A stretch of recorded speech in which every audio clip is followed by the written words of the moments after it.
ഖത്തറിലെ US സൈനിക താവളങ്ങളിലെ Iran ആക്രമണത്തിന് പിന്നാലെ വെടിനിർത്തൽ ധാരണയെന്ന പ്രഖ്യാപനവുമായി അമേരിക്കൻ പ്രസിഡന്റ് ഡൊണാൾഡ് ട്രംപ് 6 മണിക്കൂറിൽ വെടിനിർത്തൽ നിലവിൽ വരുമെന്നും 24 മണിക്കൂറിൽ യുദ്ധം അവസാനിക്കുമെന്നുമാണ് പ്രഖ്യാപനം.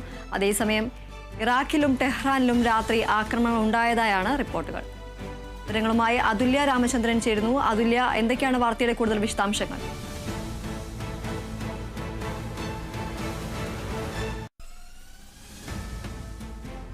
ഖത്തറിലെ US സൈനിക താവളങ്ങളിലെ ഇറാൻ ആക്രമണത്തിന് പിന്നാലെ വെടിനിർത്തൽ ധാരണയെന്ന പ്രഖ്യാപനവുമായി അമേരിക്കൻ പ്രസിഡന്റ് ഡൊണാൾഡ് ട്രംപ് 6 മണിക്കൂറിൽ വെടിനിർത്തൽ നിലവിൽ വരുമെന്നും 24 മണിക്കൂറിൽ യുദ്ധം അവസാനിക്കുമെന്നുമാണ് പ്രഖ്യാപനം.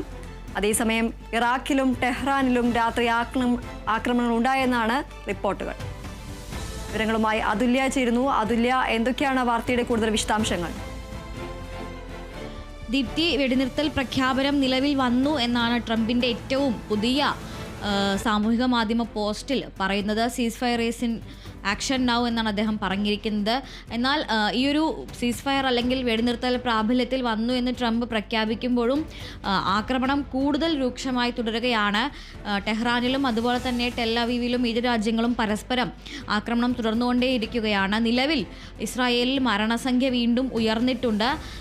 4 മരണം സ്ഥിരീകരിക്കുകയും അതേപോലെ തന്നെ 5 പേർക്ക് പരിക്കേറ്റതായി സ്ഥിരീകരിച്ചിട്ടുമുണ്ട്. ബീർഷെബയിൽ മാത്രമല്ല, മധ്യ ഇസ്രായേലിലും അതുപോലെ തന്നെ തെക്കൻ ഇസ്രായേലിലും കനത്ത രീതിയിൽ തന്നെ ഇറാന്റെ മിസൈൽ വർഷം ഉണ്ടായിട്ടുണ്ട്.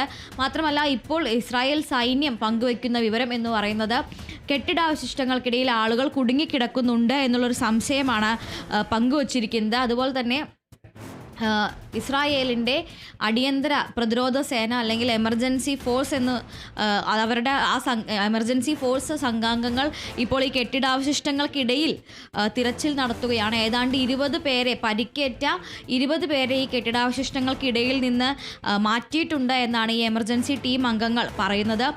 അതോടൊപ്പം തന്നെ നിലവിൽ ഇന്ന് രാവിലെ ഉണ്ടായ തെക്കൻ ഇസ്രായേലിൽ മാത്രം ഇന്ന് രാവിലെ 7 മണിയോടുകൂടി അല്ലെങ്കിൽ 7 മണിക്കും 8 മണിക്കും ഇടയിലുണ്ടായ ഇറാന്റെ മിസൈൽ ആക്രമണത്തിൽ 4 പേർ കൊല്ലപ്പെടുകയും 20ഓളം പേർ ചെറിയ രീതിയിൽ പരിക്കേൽക്കുകയും ചെയ്തിട്ടുണ്ട്.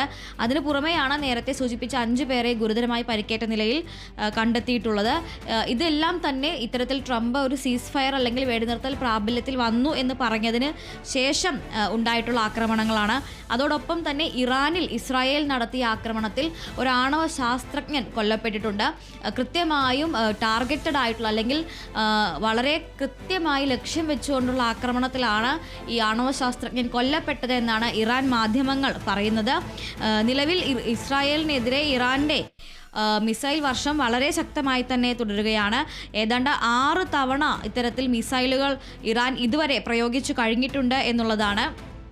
രാവിലെ പുലർച്ചെ ആരംഭിച്ച ഈ മിസൈൽ വർഷം ഇപ്പോഴും തുടർന്നുകൊണ്ടിരിക്കുകയാണ്. ഇതിനിടയിൽ 6 തരംഗങ്ങളായാണ് ഇറാൻ മിസൈൽ പ്രയോഗിച്ചുകൊണ്ടിരുന്നത്.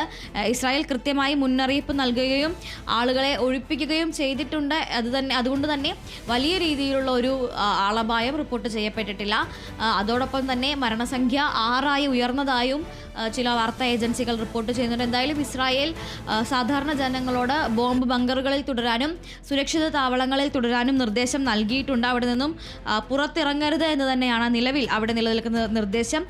അതോടൊപ്പം തന്നെ ഇപ്പോൾ ഇറാൻ തങ്ങളുടെ വ്യോമപാത 3 മണിക്കൂർ നേരത്തേക്ക് തുറന്നിരിക്കുകയാണ്.